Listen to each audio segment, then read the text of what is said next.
Hello, welcome to another episode of Full Circle with me, Onyx. And today I want to talk about relationships and the reality. Everything is a relationship for whatever you want to do. So it's a relationship with people, it's a relationship with your finances, a relationship with your body, it's a relationship with the tools and the materials that you use to build and construct your house or whatever it is that you do for work, a relationship with the keypad, the technology, the information. There is a relationship. And the reality is everything comes back to you. Uh, because you're in a relationship with it, you are the cause and you're also the effect. You're on the giving and the receiving.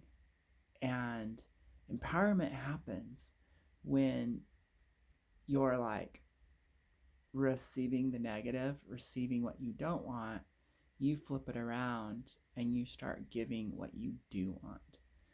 And so this video is about finding, keeping, attracting love, loving relationships, creating positive relationships on all levels.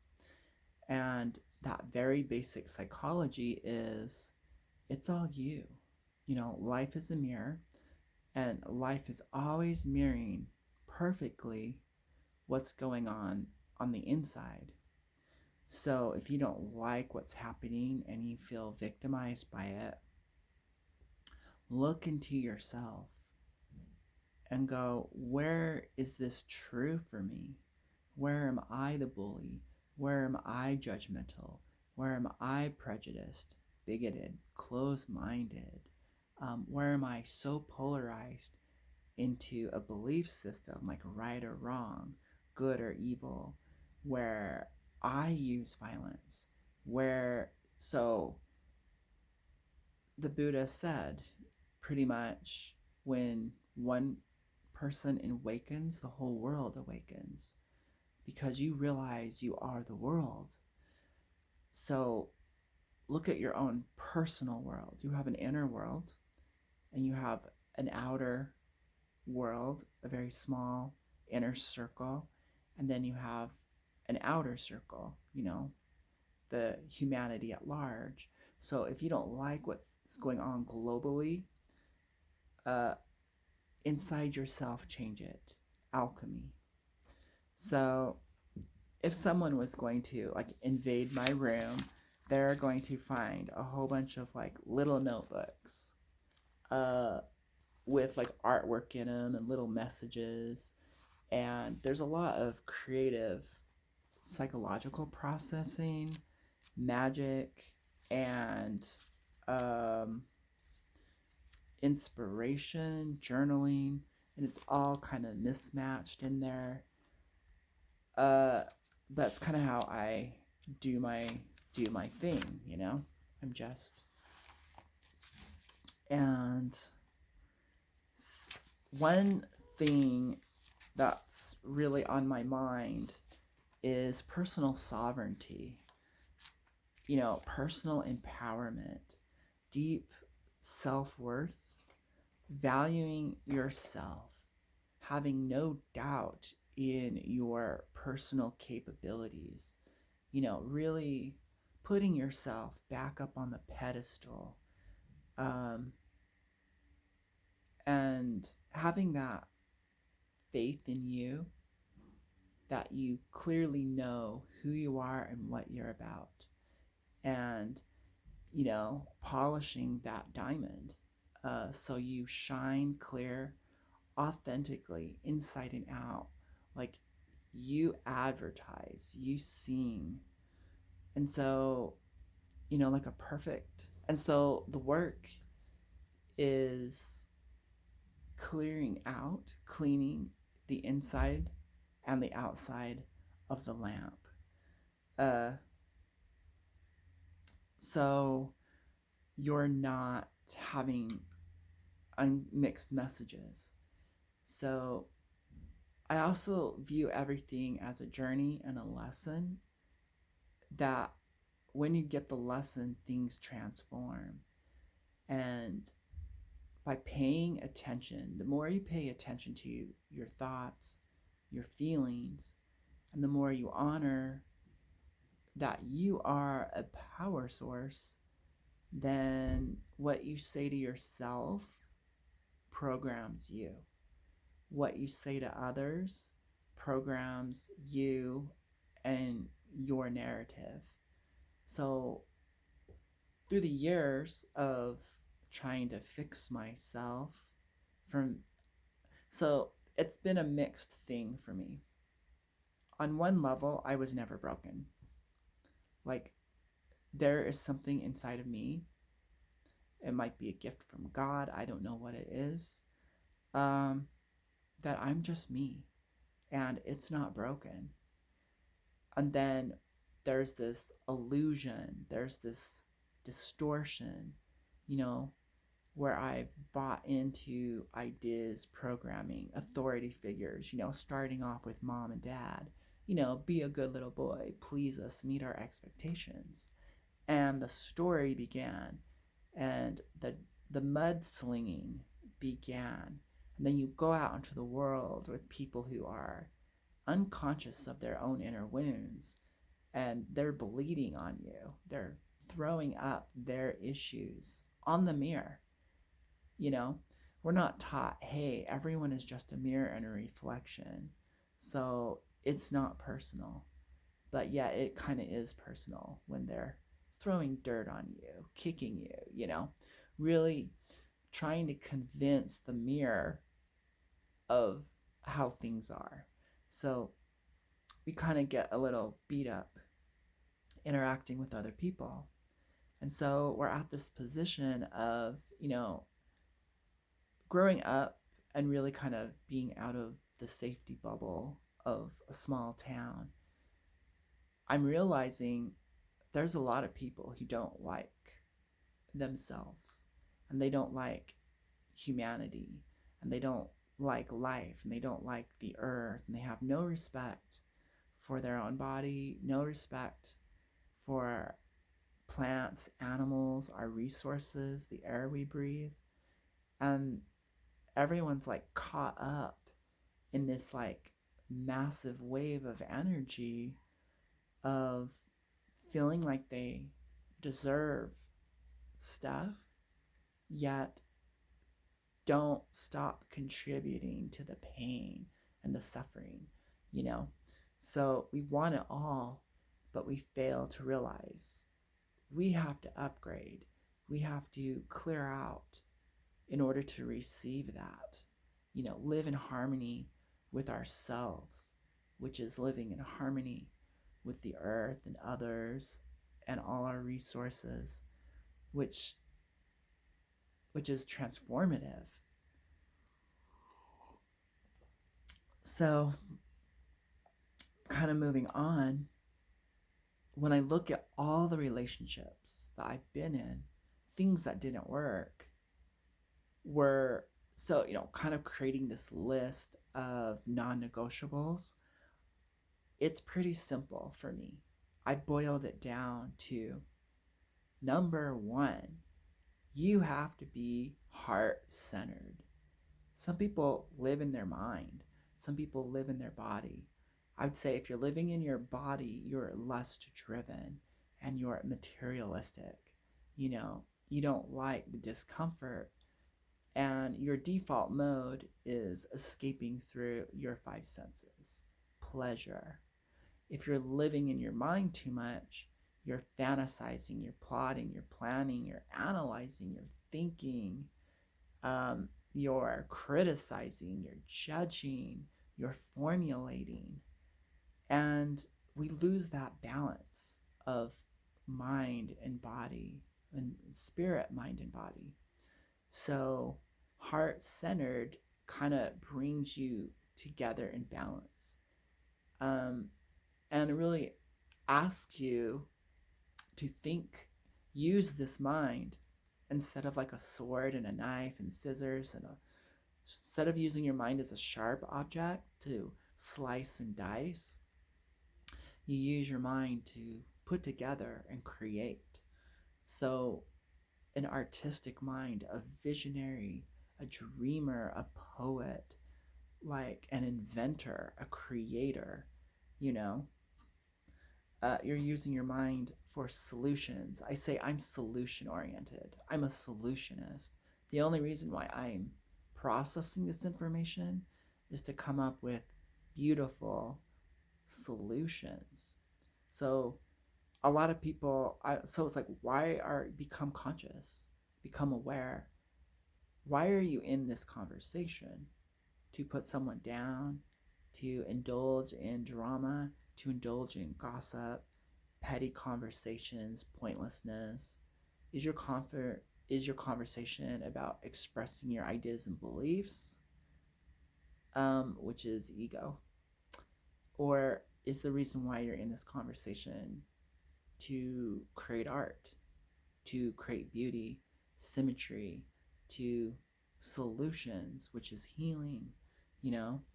Uh, so really, I feel like the worst gift and the greatest gift that God, whatever you want to call it, gave us is our mind. It's like that is the God power. Science proves changing your thoughts changes your chemistry, which changes your DNA and everything.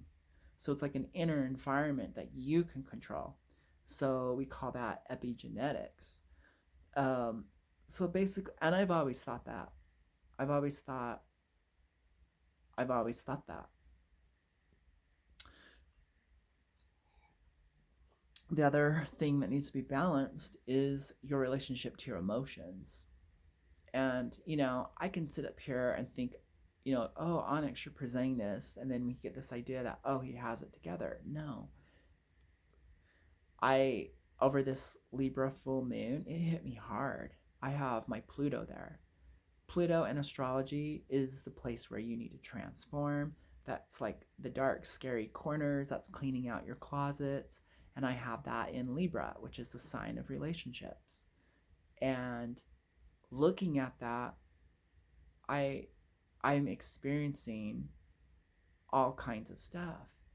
And so during this moon phase, it triggered hidden content of unresolved material, because that's what triggers do. And I went into self defeat. I went into self beat up. I went into remembering childhood wounds of not being asked as a child to do things that were way above my capability physically. So I felt trapped in my body and trapped in my mind.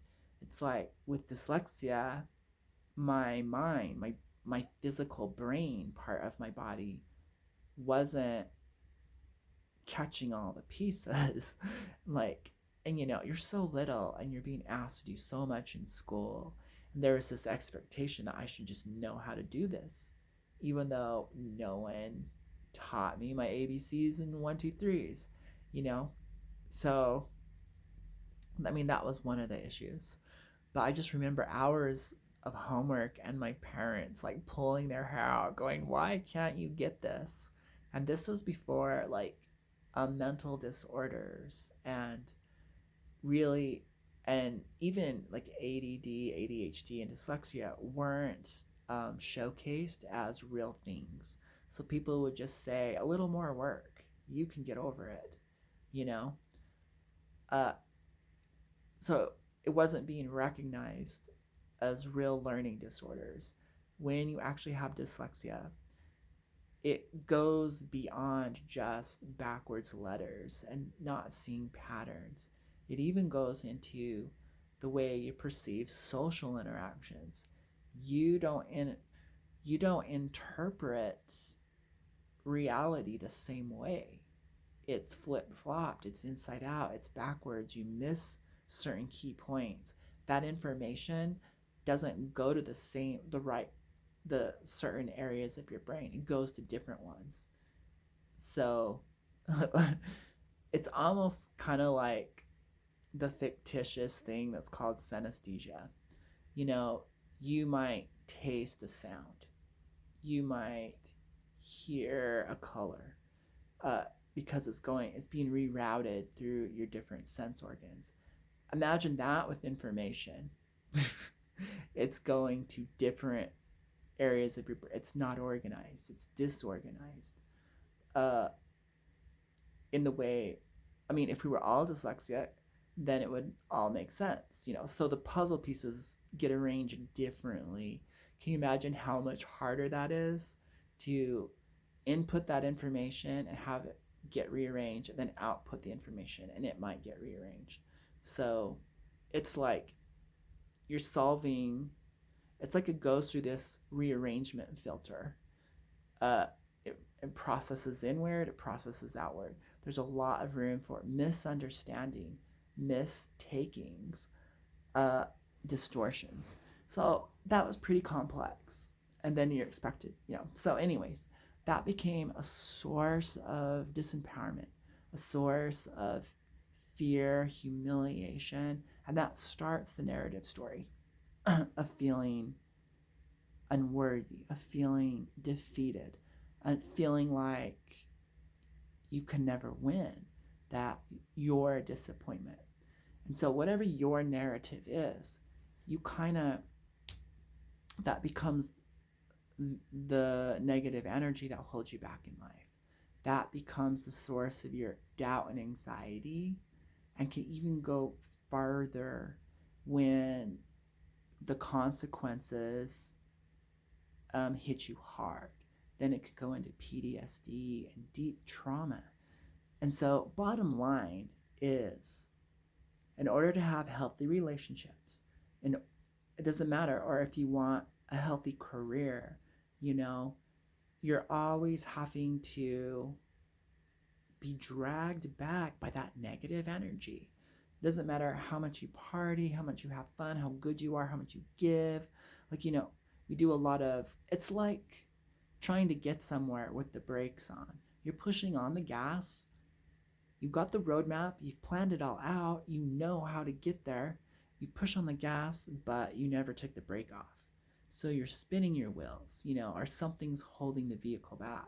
You know, it's chained to a tree. And you're like, you're looking forward, you're pushing on the gas, you're like, love and light, and I got all these skills and talent, and then you're like, why am I not going anywhere? Why is my relationship not working? So then so it turns into this vicious cycle. And the answer is, you have to dissolve that ball and chain. You have to learn to take that foot off the brakes, whatever it is that's keeping your vehicle from moving forward. And so that's where you have to process your stuff. You have to meet your inner child. You have to meet your wounded child and your divine child. You have to do this inner child work, this kind of like rebirth. And it doesn't need to be dramatic. It can be really quick, just by honoring these feelings. And on one level, we just can't do anything with feelings. You know, you can tell a friend, tell a therapist, tell your mother, tell the perpetrator, whatever it is. You know, tell the people that abused you, or however that was, they don't get it because they're not you. So it's almost feels like a slap in the face. It's like they cannot comprehend what you went through. They were unconscious. You know, no one hurt you intentionally. They're taken over by their story. And your story is there to, with, you can't have an ego and not have a story. So we're living in these programs, these short stories. So the actions we take validate the stories. So we live in a set of beliefs, and we do or not do certain actions to uphold those beliefs. So if you're like, a belief is, now that I'm an adult and I have to protect myself from bad people, I need to withhold my love. So then you go about making those beliefs true. So in certain situations, you choose to be unloving. You choose to withhold that love. And then you're like, yep, this is who I am. And then you get proof and evidence. See, look what I did. And you pat yourself on the back. So, besides being unconscious, living in our beliefs and living in our stories, we go about, usually in very unconscious ways and sometimes conscious ways, to prove our beliefs. Because no one would keep a belief if they thought it was wrong. I'm going to keep this belief and use it, and I know it's wrong. So I'm going to do that anyways and use it to justify everything. No, we brainwash ourselves. So it's almost like we kind of play a trick on ourselves. So that's the whole reason why we gather evidence. That's the whole reason why we go back. That's why we self-sabotage ourselves in relationships, to prove certain things. So with this full moon, when the moon hit my Pluto in my natal chart, it sent me straight back to the bottom of the barrel, where I felt defeated. And I started overanalyzing myself and giving myself PTSD and anxiety. And I was like going into self beat up. And then I was like, no, let's just stop and let's just be with this and have an experience. Let's meet the wounded child. And I was like, oh no, I pride myself on being an adult, wanting to grow up, wanting to, oh, look, there's your inner child. The inner child never grows up. That's what it is. It's an archetype we collectively have. Maybe you should start honoring fun. Maybe you should start honoring play. Maybe you don't need to protect yourself so much. Maybe your inner child is stronger. Maybe your inner warrior and your wise man could show up and assist in this journey together. You could all hold hands. And so, but really, I just sat with my feelings, and the memories came up, the feelings came up, and I creatively let it all go. And it wasn't hard, but I could see clear how I go unconscious when the story takes over, when I get triggered in my environment. As soon as someone shows disinterest, my inner child goes, okay, now I can't trust you. So now I need to back off. Maybe I was attached. Maybe I was, all this self-doubt comes in, and this rethinking, and and then my behavior switches. That's not authentic, and I move in a different directions. you know so I had to look at the belief of, maybe I'm not good for other people. Maybe I really am a burden to them. So then I was totally rude to a friend and cut them out of my life. As soon as I feel like, oh, I might be a burden, or they're untrustworthy, those are the two things, then I drop the axe. I will, you know, take the record off, leave the party. I'm gone. I'm out of there. And it's self-protection. And so a lot of the things we do to self-protect becomes part of inner sabotage.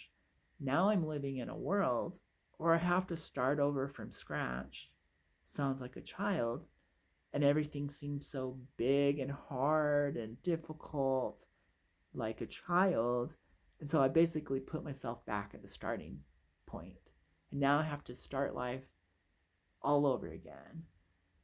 And so this is where ownership comes in. Own that you create the cycles, the misery. Own that you can't progress square by square on the board game until you master the lesson. And you have to see it. Awareness is half the battle. So it's like, oh, so you in a weird way, you catch how you sabotage yourself. You catch how you slip into certain archetypes. You know, in my room, I go into the wounded child and I process stuff and I do art and I, self soothe and whatever. So looking to those attachment styles. Out in the world, you have to be strong, you have to be aware and awake, and you have to be an overgiver and all this stuff. And different archetypes take over. Um, but really, to really speed up your relationships, inner child, and honor the other person's inner child. Why are they doing such painful, distorted, dysfunctional things to you? Well, you're in relationship with someone who hasn't worked through those lower three chakras, inner child work. You want a spiritual relationship, but both of you have dysfunctional inner child. And you have probably been repressing your inner child so much, you discount, don't honor, and don't help heal their inner child. Trauma bonding. Totally what I got into. So, what I learned is I'm looking for my own reflection in someone else's eyes. Now, which one of me is looking for those reflections? Is it, I found out it was the wounded child. I'm always looking for someone else who's wounded because I've been ignoring my wounded child. I don't look for the bully. I know I'm pretty well acquainted with the bully in me. So that's not hard to see. And obviously, that relationship's not going to work out. What I'm looking for is the wounded, abandoned, broken child in the world. And I was like, oh, that's why I'm inviting all this toxicity into my life. In order to have a wounded child, you can't be healed. That means on some level, you are unconscious, which is going to set up an abuse cycle. Boom. Okay, I can't go down that road anymore. Now that I'm aware, now that I sat with myself, my feelings got acquainted with me. And so, what came out of all this? So, the good news is through all this darkness, being forced to sit with myself and not hang out and be the bright light and play with my friends and do all this social stuff. I'm grounded. I have to sit with myself. I'm grounded. I have to feel all these negative feelings. The good news is now that I learned that, I came up with a plan and I'm sharing it with you. You know, so this, honor yourself. What I learned was no one can give me what I need. I just need to be okay with giving it to myself. So on one level, it's a solo journey. You have to be able to give yourself all the love, all the respect, all the value, all the honor, all the praise, all the effort, all the love. You have to give that all to yourself. And then you're ready for someone else. But you need this, be very clear on what you will not accept. So it's like your non negotiables. Mine are really simple. Number one, heart to heart. If you're truly living heart to heart, healing is happening. Healing will happen. You're on the process of healing, and your inner child and the wounded child in both of you is going to be validated. So that's healthy. The other one is give. I'm a giver. I need to be with the giver. Givers need to be together. Sorry, takers, because you're always stuck trying to get a giver. But if every giver really valued their time and what they were giving, probably because you were wounded, and you receive, then there's more energy to give and it becomes equal exchange. So you really do have a partner if you're both givers and if you're heart to heart. The other one is the other non negotiable is alignment. Being aligned, you probably feel like these big situations you're in, like your job, your relationship, they're like divine. They're fated, they're destiny. And so there's a shared dream, and you're probably on the same path. Why on earth would the universe put you with someone who's not on your path? It doesn't align, it doesn't make sense. So you're probably accepting less than you deserve. Lower three chakras, inner child work. If you're aligned, and you're going to be with someone who is in agreement with you. So look, alignment and agreement are there. The fourth one, and the last one, really, I call it flow, but you can call it liberation, freedom, energy, movement, acceptance. There's this space because you're in flow. Energy is moving because you're not clogged. Slow energy, heavy energy, negativity, that all comes because you have a weight on your back. That all comes from unprocessed material. So the more you process material, the more energy you have, but also the more room to breathe, flow. If I'm truly loving myself, I'm heart to heart, I'm in alignment, and I'm with a giver, there's no fear. There's no constricting energy. There's no doubt, fear, worry, stress, analyzing, probing, fixing, overgiving, all that dysfunctional stuff we do in relationships to validate the other person or yourself. There's no worry. There's no confusion, so there's no obsession. That means you're free to be you. There's an allowance going on. So with all that freedom, you have a great relationship. So those four values or non-negotiables, heart to heart, giver / equal alignment, and flow, create sovereignty. I'm in my personal power. The love. So some people are like, do you see me? Oh God. Yeah, because I see myself. I don't need someone to see me. I can see myself and I can see you really clearly. I don't need you to honor and respect me because I honor and respect myself. So this is the true way. If it's not heart centered, all this detachment, because all this like be alone and work in the dark and achieve, all this like stuff that's coming out on social media is twisted. It's all just words. It's, I don't know what they call it. It's uh just, they're just saying it, but it doesn't really have the power behind it until until you apply these four things. It's like you don't feel loss when you've cleared out that baggage